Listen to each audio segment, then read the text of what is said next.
Hello, folks. I'm gonna talk about these ducking ass boxers today.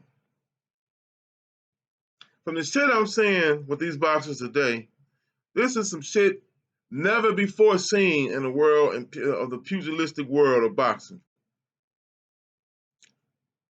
If you go back to the '80s, it's Sugar Ray Leonard, Marvin Hagler. Some people say Sugar Ray Leonard ducked Donald Curry and guys like that, but you can't fight everybody. But they went and they fought. They went and put their head in the mouth of the lion. Sugar Ray Leonard was fighting Duran, Hagler, Hearns. What the hell you need to fight Donald Curry for? Plus, Sugar Ray Leonard had went up a little bit in age. Donald Curry is about 10 years younger than him, and he was still trying to get the big fish. If I had did all things Sugar Ray did and provided the fans with all those wonderful fights against the best of the best, the guys in the Boxing Hall of Fame. So some of the greatest fighters of all time. Y'all talk about Mayweather. Sugar Ray Leonard fought fighters. Everybody in that era would have whooped Mayweather's ass. Believe me. Even down to Aaron Pryor would have whooped Mayweather's ass. Okay? Seriously. So all them cats, Hearns, Hagler, Leonard, the cats he fought, any one of them would have who was in this generation that would have ruled it. And Sugar Ray Leonard gave us all those great fights. Look at the Roberto Duran jumping in there with men 4 or 5 inches taller, 20 pounds heavier. He didn't give a damn. He fought everybody. Moved up from lightweight to welterweight, beat the great Sugar Ray Leonard once. Jumped in there with Marvin Hagler. Marvin Hagler, one of the most fierce, maybe the most fierce middleweight of all times ever. Can you imagine either of these men being able or getting the reputations they got with running from $25 million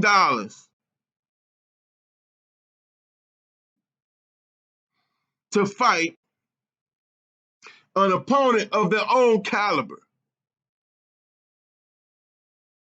That's what we got with Alvarez Canelo. Yeah, I'm calling you out, AC unit. I'm calling you out. You one of the greatest fighters today. You a fighter that could have hung with anybody, any generation. Going back to Sugar Ray Robinson's generation. You got head movement that's legendary. Your hands are fast. Your mind is nimble. You have a great boxing IQ. You probably could beat all these guys. But you won't. Test yourself. Once you came from welterweight, you stopped testing yourself. When you were 19, you jumped in there with the greatest fighter of your generation and before of the last generation, Floyd Mayweather Jr. You jumped in there with him, a legitimate Hall of Famer, a legitimate top 15 guy. You jumped in there with him. Right? I put him right in there after the top 10. He's like number 11 maybe in the world ever. A 19-year-old kid, not even known really too much, somewhat in the United States, jumped in there with Floyd Mayweather. You fought some of the greatest, I think, middleweights and did he maybe 154 in the world. You've done some good things, great things. And I think I understand why you're not jumping in there with the death row of the day, with the dogs of today. I understand it. You got your thinking from Floyd Mayweather Jr., not Pretty Boy Floyd, but Money Floyd. And you watched him, and he taught you how to cherry pick and how to preserve your boxing career by picking the path of least resistance, and every now and then fighting somebody of note. Like you fought Gennady Golovkin. That was beautiful. That was good. We always waiting for that. And that was a tough fight. You won. To me, you won both. But after that, okay. You fight Kovalev, but you cherry picked him because Kovalev, everybody could see, was on a decline. But I understand he was a bigger man, so by you moving up and fighting him, even him being on a decline, was I'll give that to you. I'll give it to you. Even though you picked the guy after he had a hard fight with this yard after yard, and he had been stopped already by the great Andre Ward, so he was damaged goods, but still he was a champion. You fought him right after he fought Yard, offered him enough money to turn around right after he fought Yard. But okay, he was still a bigger man than you, and he was still a champion. So okay, he wasn't. I say he was finished, okay, but he wasn't as finished as say, what's this guy who just fought Crawford? Hey, what's that dude's name who just fought Crawford?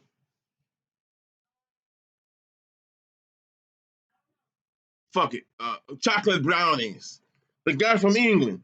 He wasn't that. This guy he still can knock you out, but he's finished because both of his eye sockets have been broken. His body, he's done. He's not that done, but he's damn close. And by now he is now after you knocked him out. Okay, I'll give you that. But the great fight, it was been told. Okay, I got this from Blue Blood Sports TV and from Timothy Bradley, hearing him rant. It's been said that you were offered $25 million from Al Heyman to fight Charlo, one of the Charlo twins. I can't. I don't know. I don't know which is which, but the one that's the middleweight champion. You turned it down, and you got 3 fights and offered $75 million to fight Plant, Charlo, and I forgot the third other one. These are great. These are good fights. All 3 of them were good fights. They're fights that make you tune into boxing and say, "Oh, look at this is beautiful. I'm so glad I'm a fan of boxing today." Fights that take you back, reminisce back to Hagler,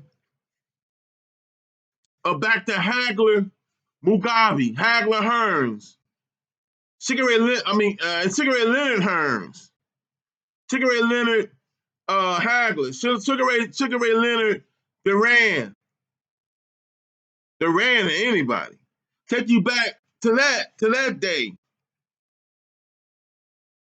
Instead of you doing that and earning your keep as a fan favorite, you ran over to Eddie Hearn and signed a contract to make the same amount of money against damn near tomato cans. The great Canelo Alvarez.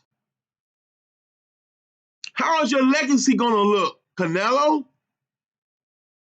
Look at all these great Mexican fighters of the past. They didn't run from nobody. Who did Julio Cesar Chavez run from? Who did Salvador Sanchez run from? Who did the great Barrera run from? Nobody. Even and Solito didn't run from nobody. And his whole claim to fame is that he beat Lomachenko. This guy lost about 12 fights, and he still manned up. And he didn't run from nobody. You put him up against Solito, was there. All the great Mexican fighters of the past that I've enjoyed watching. You have more talent than most of them. They didn't have the head movement you have. They didn't have the footwork you got, although your footwork is kind of lacking. But it's better than a lot of these. A lot of these guys just stood there and went toe to toe. You can do more than that. You do better than that. You are a great fighter. What are you doing, Canelo? You are destroying your legacy.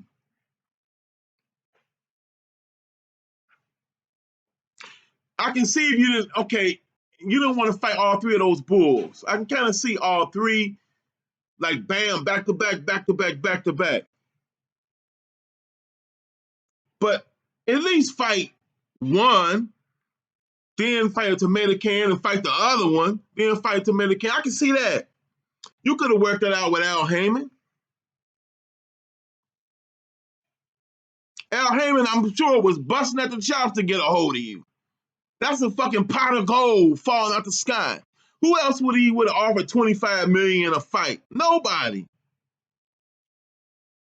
Eddie Hearn can do it for you to fight tomato can because he got billionaires in the zone backing him up. And it's not just you, Canelo. But I'm calling you out because you are pretty much the big boy out there as far as boxing go. You're the one who won belts in all these different divisions and who people know, whose name is almost a household name, at least in Mexican circles.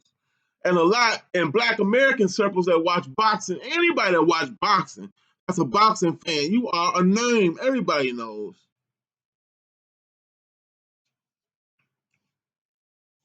And I guess, you know what, Floyd Mayweather Jr. started all this stuff. This great, just cherry picking. And now look what his influence have left on boxing today. The fights that we fans want to see are not being made. Guys are coming up with all kind of no excuse. He don't make excuses. He just does. He don't make excuses. Ryan Garcia and Tank Davis was supposed to fight. Now I'm hearing and seeing that might not happen. They promised to fight each other on Mike Tyson's Hot Boxing, a very popular program. They swore up and down they were going to fight each other. Now it looks like one side or the other is planning to opt out, maybe both sides. But I'm hearing that Ryan Garcia is saying that he might be fighting Pac-Man, Pacquiao. I understand going for that. Look, Pac-Man is more of a challenge in two ways. Number one, Ryan Garcia had to move up from lightweight to welterweight, and that's two weight changes up. That's not good. And number two, he has to fight one of the greatest fighters who ever was, who was right there, right beneath, on the same level as Floyd Mayweather, and as far in the top levels of fighters ever. So that might be an ass whooping. That boy might not even get out of the fifth or sixth round because he's He's green and fresh. He's green. You can see it in this fight he just had with this boy over in England. So if Pacquiao is seducing him away from Tank Davis, it's because Pacquiao don't want to get in there with the top welterweights, Crawford or Spence, and he thinks um, that he has a little easy pickings with this young lightweight who has an audience that can bring in the kind of money that Pacquiao wants, the kind of bag, as the young folks say, that Pacquiao wants to have. He's being manipulated. You're being used. You're being trapped. But you can make it's big money for you too. So it's more money there than it will be fighting Tank, but not that much more, because Tank is a young, tough up and comer in your division, and that's what people want to see. Guys in their own time, own epoch, own division, get with it. Not some, even though Pacquiao came from much smaller than you are, not from some guy that's a welterweight, that's one of the best fighters of all time, especially this time. Even though he's past his peak, he's still kicking ass. He beat Keith Thurman. Keith Thurman is not what he was, but at one time he was the best welterweight it is. He beat the best welter. He beat Garcia. He beat Sean Porter and others. But now he gets into the layoff for so many years and being hurt on multiple occasions, so he claims. He's not who he was. But still, Pacquiao, a 40-year-old man, whooped him. Now, Pacquiao is like 41, 42, and he's trying to be put to pasture to go do what he wants to be a politician in the Philippines and such. You know, he trying to cash out. I don't blame him, and I don't really blame you, Garcia, for making millions and millions. You know what? I don't want it, but I can see it. Because this boxing is a rough business. You never know what fight is going to be your last. And by you moving up 2 weight classes, this might be your last fight. Kell Brook, who was the guy I was trying to think of earlier, I thought that it was disastrous for Kell Brook moving up to fight two weight classes to fight Golovkin, and it was. That was the beginning of his end. I think that it was crazy for Mikey Garcia to move up and fight. He's already moving up from lightweight, then he went to 140, then he went up to fight Errol Spence for a bag, and that was disastrous. I didn't like. Mikey took a beating. Okay, he got a beard, but he took a beating. Don't get that wrong. Don't get me wrong. But he got paid. I don't know if he's still the same. And if you move up 2 weight classes to fight a Pacquiao, I don't know if you're going to finish, even though you're a young man. You're a younger man than Kell Brook and Mikey Garcia. You may can take that ass whooping and come back from it. Or by you being much taller, you may be able to hold the weight and win. I don't know. But what I'm saying is, your fans might not ever forgive you for this. They want to see you fight Tank Davis. It's money enough in fighting Tank Davis. Don't be greedy and trying to cash. Are you trying to cash out now? Go fight Tank Davis. Have your career. Pacquiao and them guys have their career. They ought to be in the rocking chair already. They ought to be set. Pacquiao, stop messing with these young fighters and let them go on and live their life and fight their fight. You fought your fights. Let them have their fights that's going to make them great, that's going to catapult their legacy. Your legacy is set already. You're in the Boxing Hall of Fame. You may be the only person I know of to go up 6 weight divisions. Leave this young fighter alone, man. Why are you getting in the way and interrupting this great fight that he and Tank Davis looked like they was coming to heads with. Why are you in the way, Pat? Go sit down. Go to your rocking chair. Raise your family. Sit your ass down. Go be the mayor of the Philippines or whatever. Go run for president of the Philippines. Leave young fighters alone. That's like the cougar seducing some young kid in high school, and some girl, some little shy girl, and him. They finally getting something. They went to a dance. They went to a couple of dates.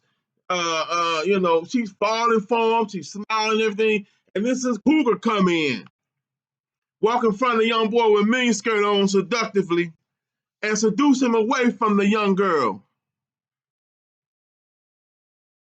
The boy fall in love with this cougar, and then she like, you know what?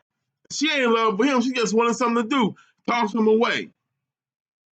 Now, she done ruined two lives for a long time. The young boy now has been hurt, gonna be reluctant or get hard, and it's hard-hearted. And the young girl been have been discouraged and disappointed. She get hard-hearted. Now you done ruined two young people. That's why I look at these guys like Pacquiao want to fight these young kids. Well, not only a young kid, but one not even in their weight division. Now I'm wrong about that. That ain't like seducing no 18-year-old high schooler. That's like pedophilia. That's like a 55-year-old man trying to talk to some 12-year-old girl. You crazy. That's crazy. And Ryan's Oscar De La Hoya should not let that happen. Golden Boy should not let that happen.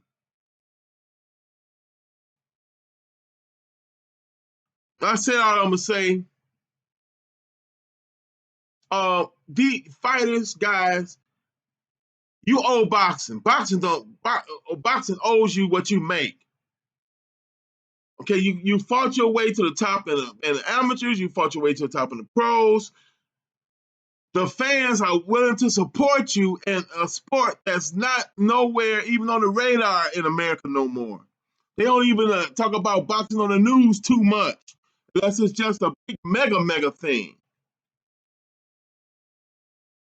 The internet guys, YouTubers, are making more money fighting each other than guys who've been boxing all their lives, than pro fighters. So you got fans want to pay you millions, $10 million, whatever, 2, 3, 4, 5, 6, and you only got like what 15 fights or something. Don't disappoint those fans. Give them what they want. They want the best against the best. The best fight the best, but not the best fighting some old man, two divisions up higher, or fighting some guy in the top 20 and you the world beater. They want the best against the best. They want Gervonta Davis against Ryan Garcia. They want Anthony Joshua against Tyson Fury. They want Deontay Wilder against anybody. They want the best fight the best, not the less fight the less. And if you keep this on up, the shit is going to backfire on you and boxing in general. The fans are going to stop watching. We already have a deficit. Boxing used to be the highest rated ranking sport in this country. Now I understand a lot of these soy boys now raised by their mamas and they go to college and the people who teach them are mama raised and 65 liberals.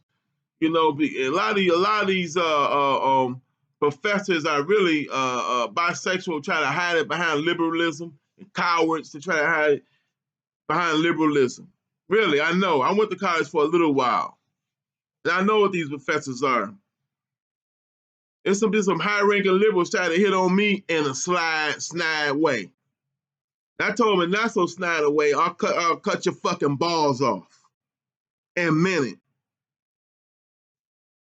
Now listen, you are going to alienate the boxing fans from you and from the sport. You owe it to the sport. That's even though you probably come out a little punchy, but nobody comes out that way now because nobody fights enough to come out that way. You owe it. And then you got like guys, some guys in cigarette limit stuff era still came out punchy because it was some tough ass fighters then. You guys ain't that tough. You don't get it twisted. None of you are that good. But you good for fans today who did not come up in those days and who are not as emotionally invested in them guys. They are emotionally invested in you. And you owe it to them to give them the fights that they want. Not the fights you want, which is some powder puff fights or some fights to cash out early, but the fights that they want. I'm talking to you, Teofimo Lopez. I'm talking to you, Anthony Tank Davis. I'm talking to you, Ryan Garcia.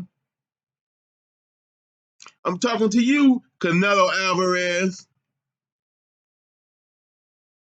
I'm talking to you, what Andre's name is, Andre. I'm talking to you to hold the zone and Matron roster and anybody else, any other fighter. I've been talking too long now. I know you folk. I know y'all. Attention is not as big as a damn fly. It's not as long as a fly in modern America today because these computers have made us all lose our attentions. But you listen to what I'm saying. I should make this an even 30 minutes. It's 26:56. Boxing promoters, make these fights. Urge your fighters to fight the fights that the people want to see. Boxing managers, likewise. Fighters, get some balls and get your ass in there and fight. Don't you said I didn't make you be a fighter. You wanted to be a fighter. You saw that you had some talent and you wanted to be a fighter. You.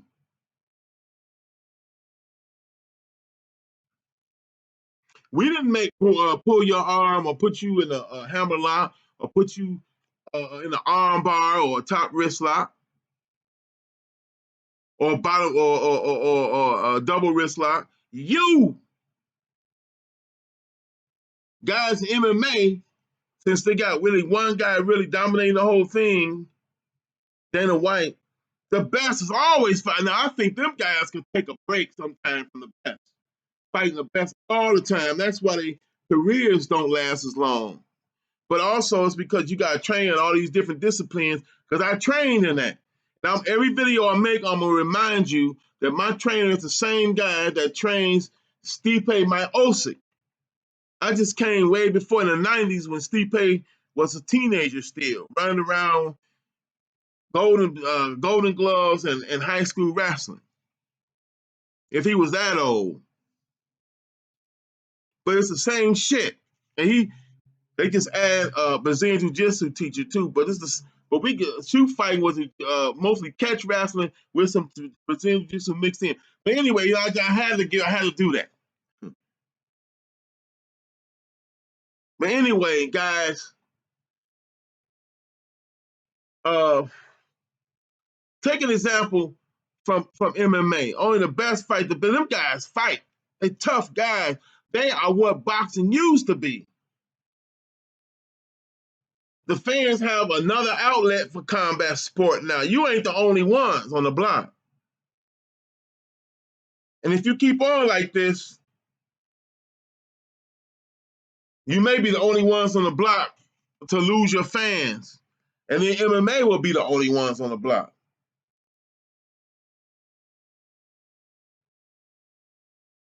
Okay? Mark my words. Listen to this gray bearded man. All right. I was going to try to get 30 minutes of this whole thing. I'm at 29, 52, 55, 57, 58, 59. Peace.